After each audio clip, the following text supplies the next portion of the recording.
पर फ्रीडम के नाम पर आपने खुद को किसी लड़के के हाथ की कठपुतली बना लिया, mobile, Facebook, Snapchat, messenger, Instagram का गुलाम बना लिया।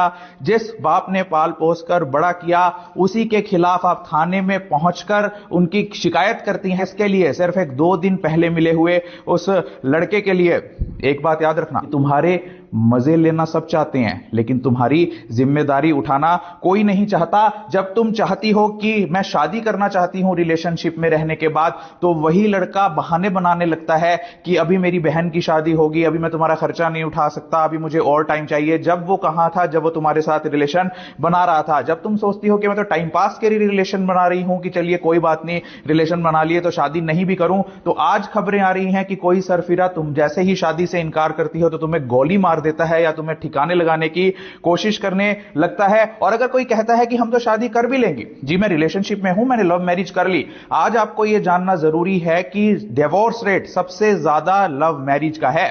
जहां अरेंज मैरिज का डिवोर्स रेट 1 से 2% का है, तो लव मैरिज का डिवोर्स रेट 10 से 30% का है। आज इंटेलिजेंट लड़कियां भी खुद को रिलेशनशिप में इसलिए धकेल रही हैं कि उनके ऊपर किसी तरह का प्रेशर है कि सब लड़कियां ऐसा कर रही हैं तो मैं क्यों ना करूं। क्या अगर एक गांव में सभी लोग चोरी करना शुरू कर देंगे तो क्या चोरी करना अच्छी बात हो जाएगी? देखो जरा उन बाबू सोनों को, जिनको आप बाबू सोना बोलती हो बड़े प्यार से, कि वो क्या आपकी जिम्मेवारी उठा सकता है। अगर आप 4 लोगों को बताएं कि ये मेरा बाबू सोना है, तो 4 दिन तक तो लोगों की हंसी नहीं रुकेगी कि इतनी बढ़िया, इतनी सुंदर लड़की, इतनी होशियार लड़की कैसे इस लफंगे, लुच्चे, ऐरे गहरे, नत्थु खैरे के चंगुल में फंस गई। क्या वो बाबू सोना कोई आईएएस है? क्या वो बाबू सोना कोई आईपीएस है? क्या वो बाबू सोना कोई डॉक्टर है, इंजीनियर है, आर्किटेक्ट है, जज है? देखो जरा कि आज तुम किसी लड़के के चक्कर में पड़कर अपनी लाइफ को बर्बाद कर रही हो।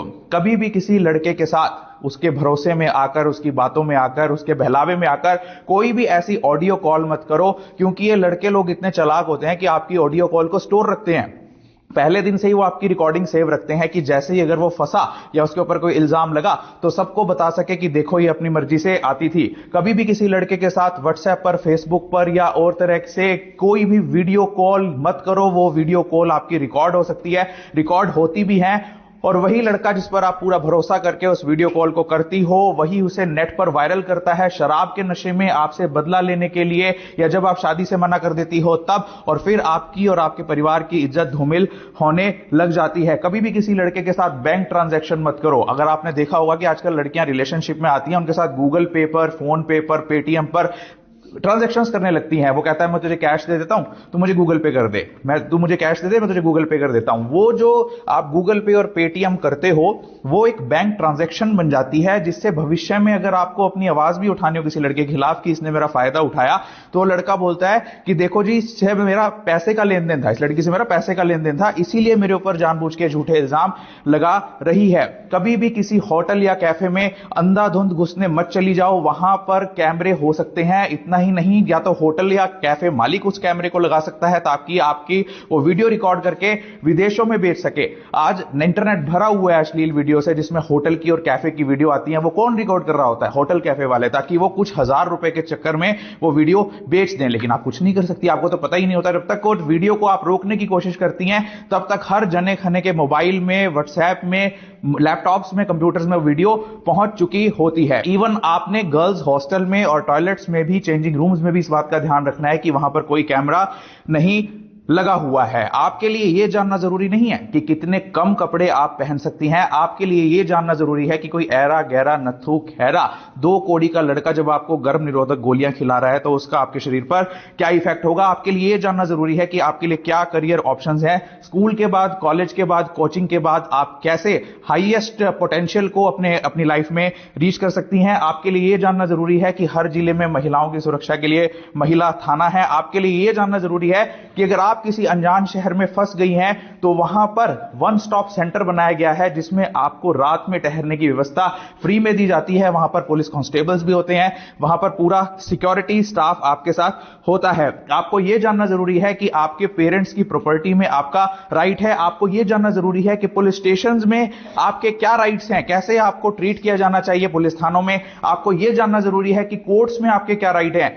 आपको यह जानना जरूरी है कि अगर आपके पास कोई फ्री वकील नहीं है, आपके कोई वकील है, पैसे मांग रहा है प्राइवेट वकील, तो डिस्ट्रिक्ट लीगल सर्विस अथॉरिटी आपको फ्री में कानूनी सहायता वकील प्रोवाइड करता है। आपके लिए यह जानना जरूरी है कि ससुराल में अगर आपको कोई तंग करे तो आपके क्या राइट्स हैं। आपके लिए यह जानना जरूरी है कि इंडियन पीनल कोड में बदलाव करके जो भारतीय न्याय संहिता बनाई गई है उसमें कैसे कानूनों को इतना सख्त किया गया है कि यदि आपको यह जानना जरूरी है कि कोई महिला भी आपका यौन शोषण कर रही है, अगर कोई महिला भी आपकी वीडियो रिकॉर्ड कर रही है कपड़े उतारते हुए, अगर कोई महिला भी आपके साथ सेक्सुअल हैरासमेंट कर रही है, उसके लिए भी सजा का प्रावधान है। आपके लिए यह जानना जरूरी है कि स्कूल्स में, कॉलेजेस में, ऑफिसेज में एंटी सेक्सुअल हैरासमेंट कमेटीज बनाई गई हैं। अगर आपको कोई तंग कर रहा है प्रमोशन के नाम पर, अच्छे नंबर दिलाने के नाम पर या फिल्मों में कास्टिंग करने के नाम पर, तो आप उन कमेटीज में कंप्लेंट कर सकती हैं। आपके लिए यह जानना जरूरी है कि फिर भी कोई ना सुने, पुलिस ना सुने, कोर्ट ना सुने, कोई डीएलएसए ना सुने, तो आपके लिए हरियाणा स्टेट में कमीशन फॉर विमेन है, Haryana state commission for women.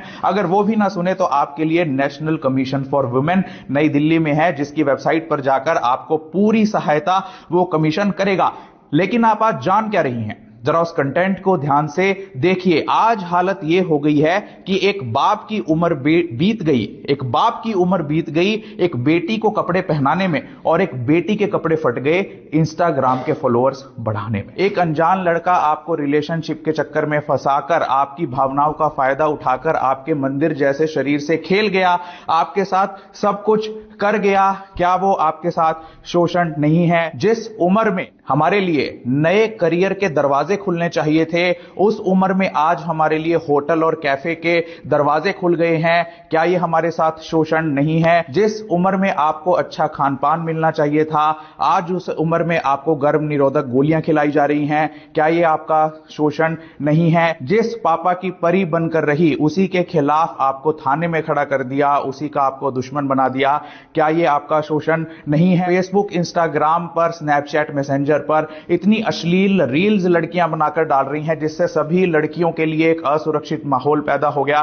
क्या ये आपके साथ शोषण नहीं है? आज हर दूसरी तीसरी लड़की ब्रेकअप के स्ट्रेस में है, हर दूसरी तीसरी लड़की पास्ट के स्ट्रोमा में है, हर दूसरी तीसरी लड़की किसी ना किसी तरह की ब्लैकमेलिंग का शिकार हो रही है। क्या यह आपके साथ शोषण नहीं है? आज 10 से 75 साल की भारत की महिलाएं, उनमें से 90 लाख से ज्यादा महिलाएं शराब का सेवन कर रही हैं, 40 लाख से ज्यादा महिलाएं अफीम का सेवन कर रही हैं और 20 लाख से ज्यादा महिलाएं गांजा फूक रही हैं। क्या यह आपके साथ शोषण नहीं है? तो इसलिए अपने आप को सचेत करो, सजग रहो। कभी यह मत सोचो कि तुम गवर्नमेंट स्कूल्स में पढ़ रही हो, तुम नर्सिंग कर रही हो, तुम क्या कर रही हो, कि जितने भी हमारे देश के प्रधानमंत्री हैं वो कौन से इंटरनेशनल स्कूल्स में पढ़े थे, वो कौन से इंटरनेशनल कॉलेज में पढ़े थे। तुम्हारा कर्म और तुम्हारा भाग्य और तुम्हारी मेहनत ही निर्धारित करती है कि तुम्हें जीवन में क्या मिलेगा, बशर्ते कि तुम उसे सही रास्ते से चल पाओ, सही रास्ते पर चल पाओ। आपके पेरेंट्स, आपके भाई, आपकी बहन, आपके टीचर्स, आपके प्रिंसिपल ही आपके सच्चे अर्थों में दोस्त है। ध्यान दो उन सहेलियों पर जिनके ऊपर तुम अंधाधुंध भरोसा करके चलती हो कि ये मेरी सहेली है, कि क्या वही सहेली तुम्हें कहीं नशा लगवा चुकी है, सिगरेट पीने का, शराब पीने का? क्या वही सहेली किसी लड़के से तुम्हारी दोस्ती करवा के तुम्हें रिलेशन के चक्कर में उलझा चुकी है? तो सहेलियों पर भी आंख मीच कर भरोसा मत करो। सहेली सच्चा दोस्त वही है जो आपको गलत करने से रोके और समय समय पर सचेत करता रहे। और सही कहा आपकी मैडम ने कि समझ नहीं आता क्या तुम्हें एक बार में? अगर इस एक बार में तुम्हें समझ में नहीं आया तो समझ लो कि तुम्हारा जीवन बर्बाद हो गया। Thank you very much.